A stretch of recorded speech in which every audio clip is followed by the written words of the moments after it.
একজন প্রশ্ন করেছেন কোন ধরনের পোশাক পরে নামাজ পড়লে নামাজ হবে না। যেই পোশাক পরলে শরীর দেখা যায় ওই পোশাক পরলে মহিলাদের নামাজ হবে না। শাড়ি পরে যদি নামাজ পড়েন আর হাতের এই যে আপনার গোসা অথবা পেট পিঠ বুক বা কাঁধ এগুলো দেখা যায়, চুল দেখা যায়, তাহলে কি হবে না? নামাজ হবে না। আপনি শাড়ি পরেন আর যাই পরেন, উপর দিয়ে আরেকটা ওড়না পরেন বা যাই পরেন, মাথা থেকে পা পর্যন্ত শুধু মুখমণ্ডল, দুই হাতের কবজি ছাড়া আর পায়ের পাতা ছাড়া নিচের অংশ ছাড়া সব কি করবেন? ঢাকতে হবে। এমনকি চুলো হালকা একটু দেখা গেছে এক সেকেন্ডের জন্য ভিন্ন কথা, হয়তো সরে গেছে, সাথে সরা দিলেন, কিন্তু পুরো নামাজ জুড়ে আপনার এই হাতের এই যে অংশগুলো এগুলো যদি খোলা থাকে নামাজ হবে না। আমাদের অনেক মা বোনরা আছে বিশেষ করে গ্রামে এখনো ওই শুধু শাড়ি পরে এমন ভাবে নামাজ পড়ে যে তার শরীরের বিভিন্ন অংশ দেখা যায়। মহিলার নামাজের জন্য সতর হলো পুরো শরীর তাকে ঢাকতে হবে। কথা বুঝাতে পারছি? পুরুষরা মহিলাদেরকে শিখাই দিবেন। এবং আজকাল নামাজের ওড়না পাওয়া যায়, এক ওড়নায় শুধু মুখটা খোলা থাকবে, একদম পুরোটা ঢেকে যাবে, নামাজ শেষ আবার ওড়নাটা করে রেখে দেন, খুব ইজি হয়ে গেছে আলহামদুলিল্লাহ। 50 বছর আগে বিয়ের কাবিন 30,000 টাকা স্ত্রীকে দেওয়া হয়েছে। স্ত্রী তার ওই টাকা ছেলে মেয়ের পড়ালেখার জন্য খরচ করেছে। এখন প্রশ্ন হলো, স্ত্রীর ওই টাকা স্বামীকে আবার দিতে হবে নাকি না দিতে হলে কত টাকা দিতে হবে? না, আবার দিবে কেন?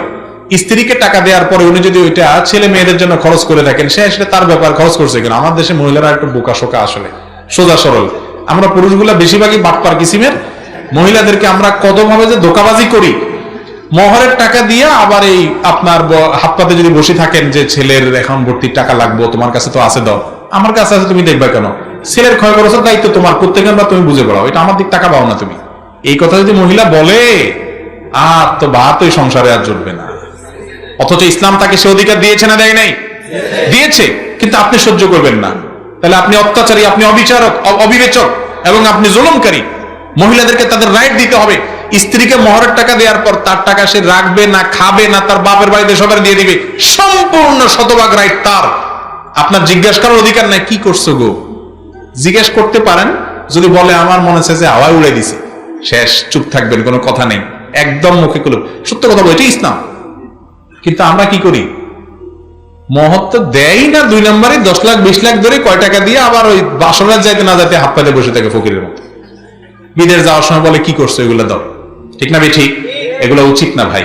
মেয়েদেরকে স্বাধীনভাবে কিছু খরচ করার সুযোগ দিতে হয়। আচ্ছা, তার মা বাপ আছে না? সন্তান হিসাবে সে মা বাপের জন্য একটু পয়সা দিয়ে কিছু কিনতে মনে চায় না? এই জন্য ইসলাম বলে এটা আপনি তাকে দিবেন, স্বাধীনতা দিবেন, সে যা ইচ্ছা তা করবে। কিন্তু এখন মহিলারাও একটু বোকা শোকা, দিলে মহব্বতের চোটে প্রথম তো এত বেশি মহব্বত হয়, বলে ওগো এই টাকা দিয়ে কি করবো, তুমি থাকলে আমার কত টাকা হবে, তুমি নিয়ে যাও, এই দরটা খাইলো আর কি। এই বাটপাড়ার হাতে দিয়া এই যে গেল তো গেল, আর ওই টাকা পাওয়া বেচারিরা আর নসিব হয় না। এবার মাসালা জিজ্ঞেস করে মৌলবীর কাছে, ছেলে মেয়ের জন্য খরচ করে ফেলছে, এখন আর পাবো কিনা? আর কোত্থেকে পাবেন? একবার পাইছেন, শেষ। আপনি তখন দিয়ে দিচ্ছেন কেন? বল, আমাদের মহিলাদেরকে একটু চালাক বানাইতে হবে, নাহলে এই বাটপাড়ি পুরুষ শাসিত সমাজে এই বেচারিদেরকে রক্ষা করা কঠিন। ইয়াংরা বিয়ে করবেন বাপের বেটার মতো, পুরুষের মতো মহর দিয়ে দিবেন স্ত্রীকে, একদম হাতে হাতে টনটনাইয়া। আমি আমার স্ত্রীকে পুরোপুরি মহর দিয়ে দিয়েছি। আলেমরা বেশিরভাগই আমি জানি যে দিয়ে দেয় আলহামদুলিল্লাহ। বাংলাদেশে মহর দরে 10 লাখ 1 টাকা, 20 লাখ 5 টাকা। আরে বাবা, বাহার কি 6 টাকা বেচা যাবে না আলী? মহর দরে 10 লাখ 1 টাকা, আবার 1 টাকাও দেয় না। কত বড় বাটপারে আপনি চিন্তা করেন। দিবে না 1 টাকাও, ধরে 10 লাখ টাকা। এর চেয়ে বড় বাটপারে আল্লাহর জমিনে আর কি আছে বলে? যুবকরা যা ধরতে পারবেন তাই দিবেন। এখন যুবকদের দোষ দিব কি? এখন আসি কিনা জানি না, আমরা তো দেখছি ছোটবেলা বিয়ের সময় জামাইয়ের মুখে একটা রুমাল ভাঁজ করে দিয়ে দেয়, মানে তোর কোনো আজকে কথা নাই, একদম চুপ, বেচারা রুমাল মুখে দিয়ে বসেই থাকে, কোনো কথা নাই তোর আজকে। অনেক বিয়েতে ছেলে কথা বলে বিয়েই ভেঙে যায়। কত বড় বেয়াদব ছেলে মুরব্বীদের সামনে কথা বলছে, ঠিক না ঠিক? এইসব অনাচার আমাদের নোয়াখালীতে আবার একটু বেশি।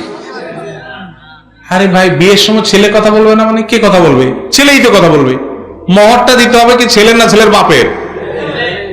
বউ যে মহর পাবে এটা কি স্বামীর কাছে পাবে না শ্বশুরের কাছে পাবে? তাহলে কথা তো ছেলেই বলবে। আপনারা ধরে 10 লাখ 1 টাকা 5 লাখ 10 টাকা ধরাই দিলেন, আমি মানুষটা ওই টাকার আছে কি না, আমার ওজন কত, এটা আমি কথা বলবো।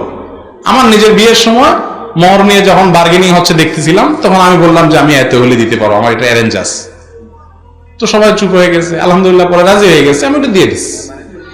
কিন্তু আমাদের সমাজে ওই ছেলের মুখে রুমাল দিয়া মুরব্বীরা এবার ঠিক করে। মেয়ে পক্ষ বলে বাড়াই ধরেন, তাহলে কি হবে? তালাক দিতে পারবে না। আগেই তালাকের চিন্তা করেন, ওই বিয়েতে এমনি ভাঙবে। আগে থেকে নেতিবাচক চিন্তা কেন? মোহর কি তালাকের কোন বিয়ের কোন প্রোটেকশন? মোহর হলো স্ত্রীর উপহার, তাকে বাসর ঘরে দিয়ে দিবেন। আপনার মোহরের টাকা না থাকলে রোজা রাখবেন, আপনার বিয়ে করতে বলছে কি?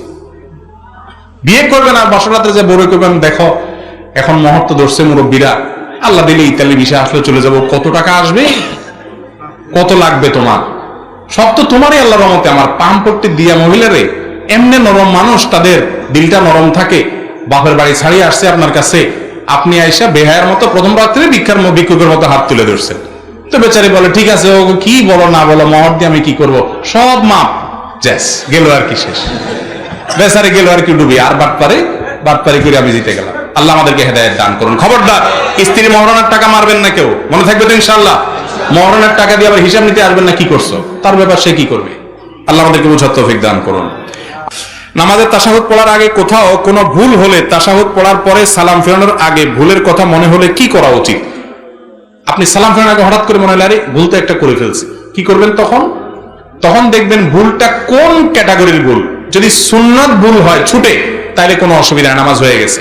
যদি ওয়াজিব ছুটে ভুল হয়, তাহলে সেজদাও দিতে হবে। আর যদি ফরজ ছেড়ে দিয়ে আসছেন মনে হয়, তাহলে ওইটা আবার পড়তে হবে। সুন্নাত ছুটে গেলে সুন্নাতের ভুলে কোনো অসুবিধা নাই, ওয়াজিব ভুলে গেলে সেজদাও দিতে হবে শেষে। আর যদি ফরজ ছুটে যায়, তাহলে ওটা আবার পড়তে হবে, ওইটা হয়নি। দাড়ি টুপি পাঞ্জাবিওয়ালা পাত্রকে অনেক সময় পাত্রী বা পাত্রীপক্ষ তার উপরোক্ত বিষয়গুলোর কারণে প্রত্যাখ্যান করে। এক্ষেত্রে ইসলামী দৃষ্টিকোণ থেকে পাত্রী বা পাত্রীপক্ষের কোনো গুনাহ হবে কিনা? দেখেন, ছেলের মুখে দাড়ি আছে, এই জন্য যদি কোনো মেয়ে পছন্দ না করে, তাহলে সে মেয়ে কি মেয়ে নাকি হিজড়া, এই প্রশ্নটা রাখাই যায়। কেন রাখা যায় আমি বলি। আল্লাহ তাআলার সৃষ্টি হলো বিপরীত লিঙ্গের প্রতি আকর্ষণ থাকে, ছেলে মেয়ের প্রতি, মেয়ে ছেলের প্রতি। দাড়ি এটা পুরুষের ভূষণ, আল্লাহ তাআলা পুরুষকে দিয়েছেন, নারীকে দেন নাই। নারীর মুখে দাড়ি হয়, পুরুষের মুখে দাড়ি হয়, এটা পুরুষের মার্কা। পুরুষের মার্কা থাকলে এটা দেখে তো নারী আকৃষ্ট হবে। এখন মার্কা দেখে যদি নারী পালায়, তাহলে এটাকে নারী না হিজড়া, এটা নিয়ে প্রশ্ন তোলা যায়। যাই হোক, আল্লাহ মাফ করুক, একটু আক্রমণ করে বলছি, আল্লাহ মাফ করুক।